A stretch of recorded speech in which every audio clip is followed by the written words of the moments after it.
I'm Ron Lieber, the author of The Opposite of Spoiled, which is all about why you should talk about money more often with your kids and what they'll learn from all of those conversations.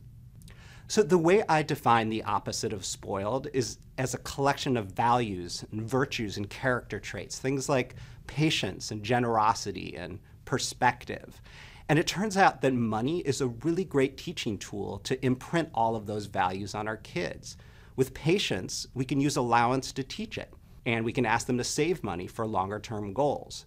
With generosity, we can talk to our kids a lot about charity and include them in the family giving conversation. And with perspective, it's all about teaching kids why they have what they have, how good they may have it, and the fact that they may not have it as good as some other kids in the world or in the community. And sometimes that's okay.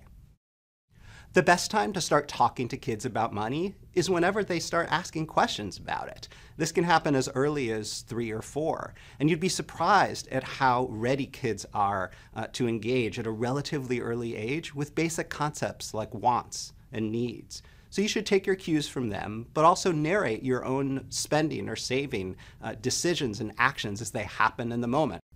One of the most important things that kids learn from chores is that every person in a family has a role to play in making the household work. And this doesn't matter whether you pay them for those chores or whether you expect them to do them for free. The point of the matter is that everybody has something to contribute, and it's a responsibility. It's not a choice. So one of the most important tasks that parents need to tackle when thinking about allowance is just the mere logistics. You need some place to store the money. And what we do is that we have 3 clear, transparent plastic containers that can hold a lot of single-dollar bills and a lot of coins. One for save, one for spend, one for give.